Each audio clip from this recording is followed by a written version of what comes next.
तो थंबनेल और टाइटल देखकर आपको समझ आ गया होगा कि हम कौन सा टॉपिक पढ़ने वाले हैं। तो बिना हाय हेलो किए हम सीधा मुद्दे पे आते हैं, वो है कूलाम का नियम।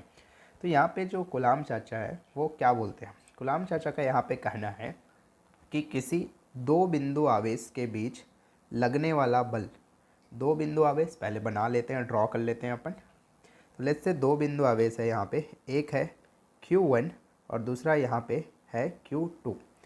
तो इन दोनों आवेशों के बीच जो लगने वाला बल F है, ओके ये लिख लेते हैं अपन, यहाँ पे F है, वो उन दोनों आवेशों के गुणनफल, दोनों आवेशों के गुणनफल के समानुपाती होता है। दोनों आवेशों का गुणनफल बोलने का मतलब कौन कौन सा दो आवेश है, Q1 Q2, तो इन दोनों का गुणनफल कर लेते हैं, Q1 इंटू Q2 के समानुपाती होता है। समानुपाती मतलब ऐसे साइन बना लेंगे समानुपाती का। क्लियर? ओके, ये हो गया इक्वेशन नंबर फर्स्ट। आगे क्या बोलता है कूलाम चाचा जी? कूलाम चाचा यहाँ पे बोलते हैं कि उनके बीच की दूरी, किनके बीच की दूरी, इन दोनों आवेशों के बीच की दूरी, उनके बीच की जो दूरी है वो क्या है, r है। ओके, तो यहाँ से लेकर यहाँ तक की जो बीच की दूरी है वो क्या है, r है। तो उनके बीच की दूरी r के वर्ग के व्युत्क्रमानुपाती होता है। देखो वर्ग का मतलब r का स्क्वायर हो जाएगा, व्युत्क्रमानुपाती मतलब उल्टा, उल्टा बोलने का मतलब r का स्क्वायर के, r के स्क्वायर का उल्टा मतलब 1/r²। सिंपल, इसे बोलते हैं व्युत्क्रमानुपाती। तो यहाँ पे जो बल है वो बीच की दूरी के वर्ग के व्युत्क्रमानुपाती होगा। तो जो बल है वो बीच के दूरी के वर्ग के व्युत्क्रमानुपाती होता है। तो ये बोलना चाहता है। तो आप गणितीय रूप में आप इस तरह से लिखोगे मैथमेटिकल फॉर्म में, ठीक है। तो ये हो गया equation number 2। Now first and second, equation number first और सेकंड को एक साथ हम लिखते हैं। तो यहाँ पे आप लिख लेना नीचे में कि समीकरण 1 व 2 को साथ में लिखने पर, ठीक है, या समीकरण 1 व 2 से, समीकरण 1 व 2 को आप साथ में लिखोगे तो यहाँ पे क्या हो जाएगा, f है, तो यहाँ पे लिख लिया हमने f। समानुपाती का साइन है तो हमने समानुपाती का साइन बना दिया। यहाँ पे क्या है, Q1 डिवाइडेड बाई Q2 है, तो यहाँ सॉरी Q1 इंटू Q2 है, तो Q1 इंटू Q2 लिख दिया। यहाँ पे 1/r² है, तो यहाँ पे क्या हो जाएगा, नीचे में r² आ जाएगा। सिंपल। ओके, नाउ हम क्या करेंगे, ये जो समानुपाती का आप साइन देख रहे हो उसे हमें हटाना है। वो समानुपाती का साइन हटेगा तो वहाँ पे एक कांस्टेंट आ जाएगा जिसे हम k से रिप्रेजेंट करते हैं, ठीक है। उसको हम इधर साइड में कर लेते हैं। ओके, इसको साइड करते हैं।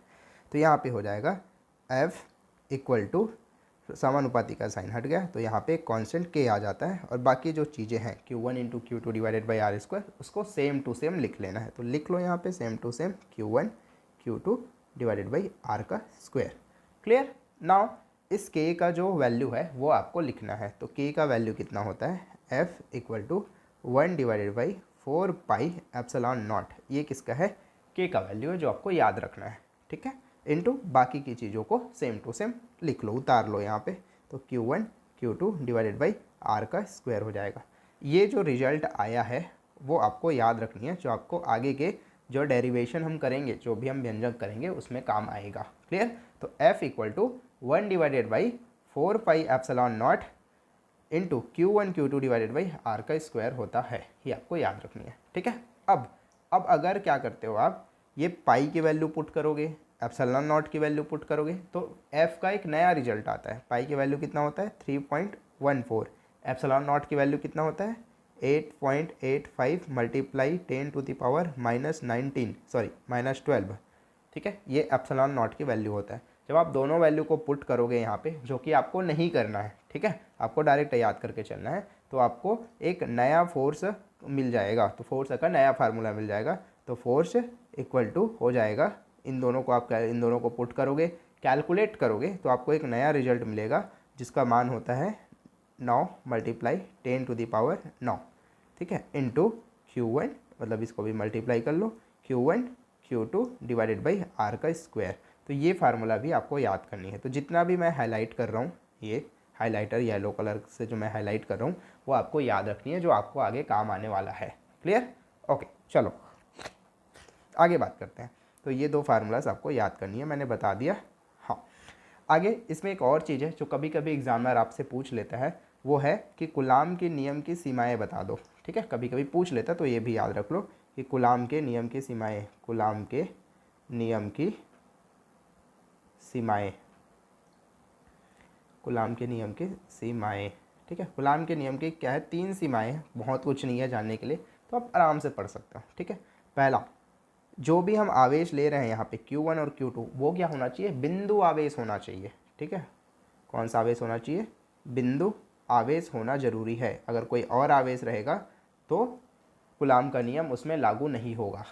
ठीक है, दूसरी चीज़, ये जो आवेश है वो होना चाहिए स्थिर आवेश होना चाहिए। स्थिर आवेश होने का मतलब इधर उधर मूव नहीं करना चाहिए, एक जगह बैठे रहना चाहिए। ठीक है, ओके, तो स्थिर आवेश का होना जरूरी है, बिंदु आवेश के साथ साथ स्थिर आवेश का होना जरूरी है। और तीसरी बात जो आपको ध्यान में रखना है कि इन दोनों आवेशों के बीच का जो दूरी है ये r, वो क्या होना चाहिए, 10⁻⁻15 मीटर से कम नहीं होना चाहिए, से कम दूरी नहीं होना चाहिए। ठीक है, पूरा लिख लेना आप, नहीं होना चाहिए।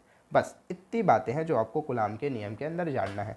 कोई भी डाउट है तो आप मुझे नीचे कमेंट करके पूछ सकते हो, और कोई दूसरा टॉपिक आपको पढ़ना है तो इधर स्क्रीन में अगल बगल कहीं पे आपको दिख रहा होगा, वहाँ पे आप क्लिक करके बाकी वीडियोस भी आप देख सकते हो, बाकी टॉपिक के वीडियोस। ठीक है, चलो अब बाय, हम मिलते हैं नेक्स्ट लेक्चर में।